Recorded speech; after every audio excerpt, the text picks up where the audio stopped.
السلام عليكم ورحمة الله. أهلا بيكم في قناة جرعة معلومة. تخيل كده إن في فيروس نايم جوه جسمك من سنين طويلة، من أيام ما كنت طفل، وسايبك في حالك وساكت، وفجأة لما مناعتك تضعف لأي سبب من الأسباب، وجع ولسع وحرقان كأن في كهرباء في أعصابك، وبعد كام يوم تلاقي جلدك طلع فيه فقاقيع مليانة سائل ماشية في خط حوالين جسمك زي الحزام، وده السبب اللي خلى المرض ده يتسمى بالحزام الناري. الحزام الناري سببه فيروس اسمه الجدري المائي فارسيلا زوستر اللي اتكلمت عليه من كام حلقة. بس للأسف الفيروس ده ما ماتش، هو فضل مستخبي جوه الأعصاب، ولما مناعتك تنزل أو يحصل إجهاد شديد أو ضغط نفسي أو كبر في السن أو تبدأ تاخد أدوية بتضعف المناعة زي الكورتيزون أو أدوية الكيماوي، بيبدأ يطلع تاني في صورة الحزام الناري. أعراضه بتبدأ بوجع ولسع وحرقان في منطقة معينة في الجلد، وبعدها بكام يوم بيظهر الطفح الجلدي على هيئة فقاقيع. الطفح ده بيجي في خط واحد بس، غالبا في نص الصدر والبطن والظهر، ونادرا في الوش والعين. الألم ساعات بيكون صعب جدا لدرجة ان المريض مش بيقدر يلمس جلده او يلبس هدومه اصلا. طيب هتسألني ايه هو العلاج؟ هنا اهم نقطة، العلاج الفعال لازم يبدأ اول 72 ساعة،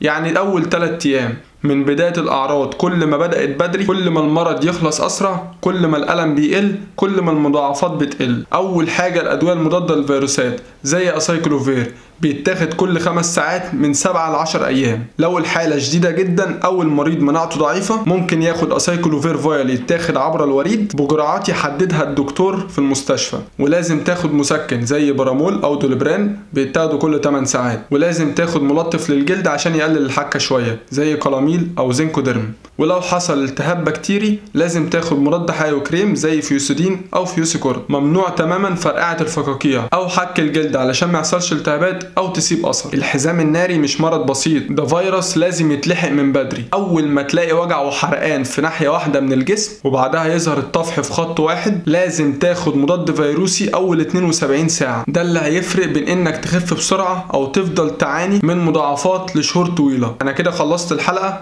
ولو حد قريبك عنده الحزام الناري سمعه الحلقة دي. ما تنساش تقول رأيك في الكومنتات وتشترك في القناة وتفعل زر الجرس علشان يوصلك كل جديد. أنا محمود رمضان ودي كانت جرعة معلومة. سلام.